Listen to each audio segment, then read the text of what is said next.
Doctor Yunus সরকারের অন্যতম ভর কেন্দ্র এনসিপির নেতা মুখপাত্র আসিফ মাহমুদ সজীব ভুঁইয়া, সাবেক উপদেষ্টা, তিনি তো বললেন যে ডিপ স্টেটের প্রস্তাব ছিল তাদের কাছে 2028 সাল পর্যন্ত ইউনূস সরকার ক্ষমতা থাকতে পারবে, বিনিময়ে এই দিতে হবে। এখন বিএনপি সরকার তাকে অ্যারেস্ট করে না কেন?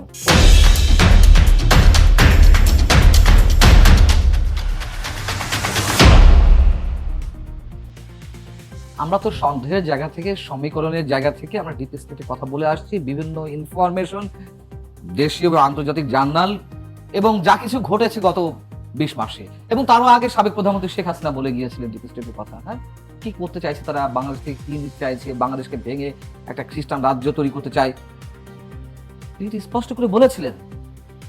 এই জায়গা তাকে তো ধন্যবাদ জানাই। তার অনেক সমস্যা থাকতে পারে, তিনি সত্য কথাগুলো বলতেন, মানুষের সামনে বলতেন, এটা তো সত্য কথা। আবার তার মুখের কারণেই অনেক সমস্যার সৃষ্টি হয়েছে, অনেক আমরা ক্রিটিসাইজ করেছি, এটাও সত্য কথা। কিন্তু তিনি সর্বোচ্চ আসনে থেকে ডিপ স্টেটের কথা বলেছিলেন।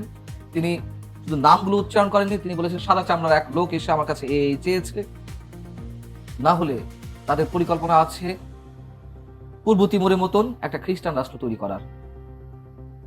সেই পূর্ব তিমুরের প্রেসিডেন্টকে তো ডক্টর ইউনূস এনেছিলেন, কথা তো কেটে গেছে। কেন এনেছিলেন? দিল্লিতে কয়েকদিন আগে 6 জন ইউক্রেনিয়ান নাগরিক এবং একজন মার্কিন নাগরিক অ্যারেস্ট হয়েছে, যারা মিজোরাম থেকে মিয়ানমারে বিভিন্ন ধরনের ড্রোন সাপ্লাই দিয়েছে, অস্ত্র সাপ্লাই দিয়েছে, এবং তাদের ওই ধরনের পরিকল্পনা রয়েছে। এটা দিল্লি পুলিশের কথা, আমার কথা নয় ভাই। তাহলে শেখ হাসিনার কথাগুলো ফিরে যাচ্ছে, তিনি তো অনেকখানি পরিষ্কার করে দিয়েছিলেন। এখন এই যে ডক্টর ইউনূস সরকারের অন্যতম ভর কেন্দ্র এনসিপির নেতা মুখপাত্র আসিফ মাহমুদ সজীব ভুঁইয়া, সাবেক উপদেষ্টা, তিনি তো বললেন যে ডিপ স্টেটের প্রস্তাব ছিল তাদের কাছে 2028 সাল পর্যন্ত ইউনূস সরকার ক্ষমতা থাকতে পারবে, বিনিময়ে এই দিতে হবে। এখন বিএনপি সরকার তাকে অ্যারেস্ট করে না কেন? টিটন শোনেন, এখানে হচ্ছে সমস্যা। বিএনপির কি দুর্বলতা আমরা জানি না, ছাড় দেওয়া হচ্ছে, বিশেষ বিশেষ শক্তিকে ছাড় দেওয়া হচ্ছে। নেওয়া হলো না জাতীয় সংসদের মতন জায়গায়, যেই যুদ্ধ অপরাধের দায়ে মৃত্যুদণ্ড প্রাপ্ত এবং মৃত্যুদণ্ড কার্যকর হয়েছে যেসব যুদ্ধ অপরাধী, তাদের বিষয়ে শোক প্রস্তাব গ্রহণ করা হলো না? কেন করা হলো? ছাড় দেওয়া হচ্ছে কেন?